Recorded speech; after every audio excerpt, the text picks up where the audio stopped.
Assalamualaikum dear student, welcome back to YouTube channel. This is Rana Shahid here. Dear student, आज का हमारा topic first year biology से chapter number 4 का second last जो है ना टॉपिक और वेरी ही इंपॉर्टेंट लॉन्ग क्वेश्चन है. लॉन्ग क्वेश्चन ऐसे आएगा, write a note on the nucleus, describe with diagram to the nucleus and its main parts और कंपोनेंट. आइए इस लेक्चर के अंदर देखते हैं कि न्यूक्लियस क्या है, इसके साथ साथ इसके कंपोनेंट को भी पढ़ेंगे.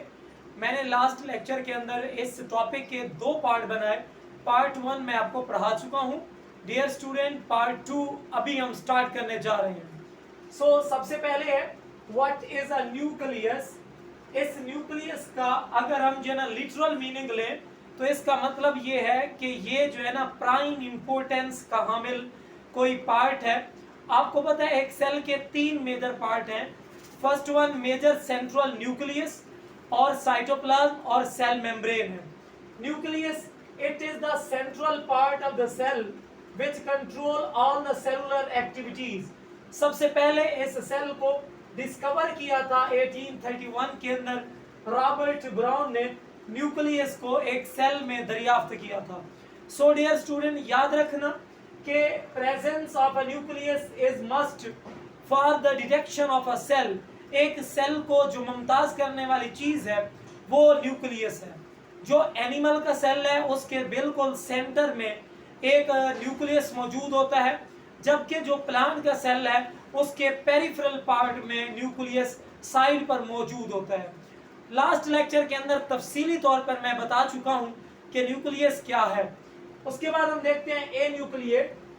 ए का मतलब है not. Which cell which do not have nucleus, जिनमें कोई न्यूक्लियस ना हो, these are called anucleate. एक वाले को मोनोन्यूक्लिएट यानी सिंगल सेल. और आपको पता है जिस सेल में न्यूक्लियस मौजूद हो उसको आप नाम देते हैं यूकैरियोटिक सेल, जबकि जिसमें न्यूक्लियस मौजूद ना हो और उसको आप नाम देते हैं prokaryotic cell. Mononucleate which contain single nucleus, binucleate which contain 2 nucleus, multinuclear which contain more than 2 nucleus. These are the classification of the nucleus, presence on the nucleus in the cell. फिर हम बात करते हैं component की. 4 से 5 component है. Nuclear membrane, nucleolus, chromosome and nuclear envelope, nuclear core. These are the nucleoplasm. अब हम बात करते हैं न्यूक्लियर मेम्ब्रेन की. डियर स्टूडेंट, मैं आपको सारा लेक्चर इस डायग्राम से समझा सकता हूँ. सबसे पहले देखें कि ये हमारे पास न्यूक्लियर मेम्ब्रेन की बात कर रहे हैं कि ये हमारे पास सेल की जो आउटर मोस्ट बाउंड्री है इसको आप नाम देते हैं सेल मेम्ब्रेन. और ये साइटोप्लाज्म है सेल का और ये न्यूक्लियस है. इस न्यूक्लियस के इर्द गिर्द जो मेम्ब्रेन है इसको आप नाम देते हैं न्यूक्लियर इनवेलप या इसको आप नाम देते हैं nuclear membrane. Nucleus is surrounded by a cell membrane या जिसको आप नाम देते हैं nuclear membrane. It is also known as nuclear envelope. It contains 2 membrane, outer and inner. Outer membrane is attached with endoplasmic reticulum. Inner membrane encloses the nuclear contact. अब यहाँ तक मैं आपको यहाँ से बताता हूँ कि ये हमारे पास कोई न्यूक्लियर इन्वेलप है. बाहर आप देख रहे हैं कि एंडोप्लाज्मिक रेटिकुलम SER और RER जुड़े हुए हैं, जबकि जो इनर मेम्ब्रेन है वो क्या कर रही है, जोड़ रही है और इनक्लोज कर रही है किसको, न्यूक्लियर कंटेंट को. Both have nuclear pore for exchange. दोनों के ऊपर न्यूक्लियर पोर लगे होते हैं for the exchange of material between nucleoplasm and cytoplasm. ये जो सेल का न्यूक्लियस का सेंट्रल रीजन है इसको आप नाम देते हैं न्यूक्लियोप्लाज्म. फिर हम बात करते हैं नंबर ऑफ न्यूक्लियर पोर. अगर अनडिफरेंशिएटेड सेल होंगे यानी स्टेम सेल होंगे उनमें जो तादाद है एग सेल की, फॉर एग्जांपल एग सेल में nuclear pore 3000. Very very important MCQs है बच्चे आपकी. जो डिफरेंशिएटेड सेल हैं RBCs उनमें 3 to 4 पोर पर न्यूक्लियस मौजूद होते हैं. Each pore control traffic of the substance. ये जो है ना exchange of material between nucleoplasm and cytoplasm में ट्रैफिक को कंट्रोल करने में मदद देते हैं. तो ये हमारे पास था न्यूक्लियर पोर और न्यूक्लियोप्लाज्म और जो है न्यूक्लियर इनवेलप या न्यूक्लियर मेम्ब्रेन. नेक्स्ट हम बात करते हैं न्यूक्लियोलस की. ये 25% ऑफ द न्यूक्लियस होता है. Darkly stained body within the nucleus that is known as nucleolus. It has a no boundary for enclosure. Ribosomal RNA rRNA are stored here, prepared here, synthesized here. It is composed of the two region.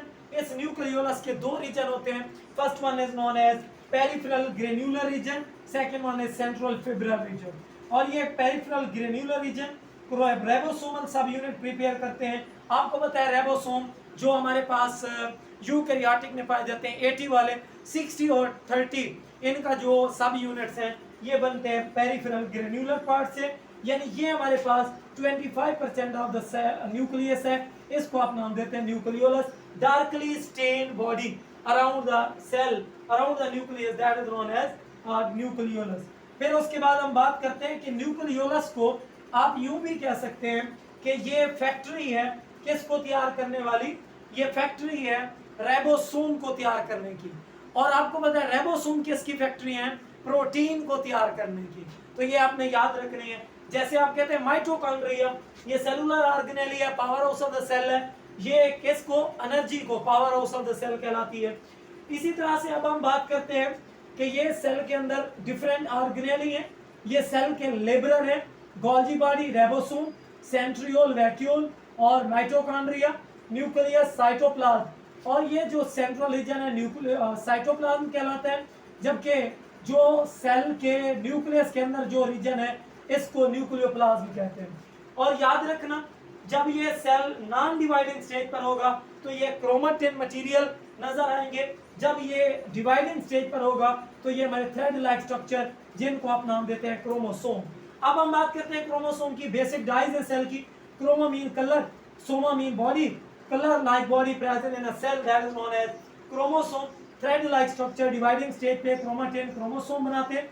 Centromere, ये याद रखना कि ये हमारे पास अगर एक chromosome है, chromatid है, ये एक होमोलोगस क्रोमोसोम है, तो यहाँ पर पाए जाते हैं different gene. A capital A small, B capital B small.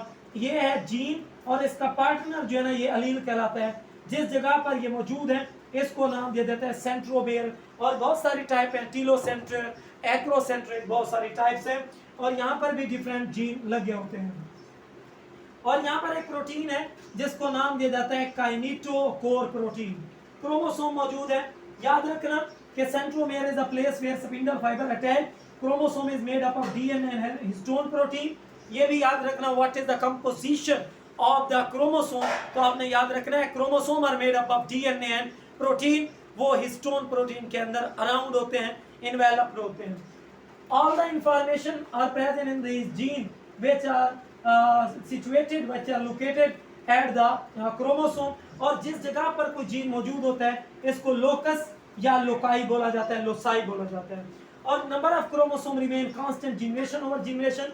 याद रखना ये तमाम नंबर ऑफ क्रोमोसोम जो है ना जनरेशन ओवर जनरेशन कांस्टेंट रहते हैं. फॉर एग्जांपल ह्यूमन के सेल में 46, फ्रॉग में 26, चिंपैंजी में 48, फ्रूट फ्लाई के अंदर ड्रोसोफिला मेलानोगास्टर में 8, पोटैटो के अंदर 48, और इसी तरह से P plant, garden pea plant 40, mouse के अंदर 40, कॉर्न के अंदर 20, जबकि शुगर के गन्ने वगैरह के अंदर टोटल 80 क्रोमोसोम होते हैं. So this is all about nucleus and there parts. Nucleus और उनके पार्ट्स कौन से हैं. क्रोमोसोम को हमने यहाँ पर तफसीली देखा. यहाँ पर हमने न्यूक्लियर कोर को देखा, न्यूक्लियर इन्वेलप को देखा. इसके साथ साथ हमने जो है ना न्यूक्लियोलस को देखा. होप सो आपको ये लेक्चर समझ आ गया होगा. Thank you very much.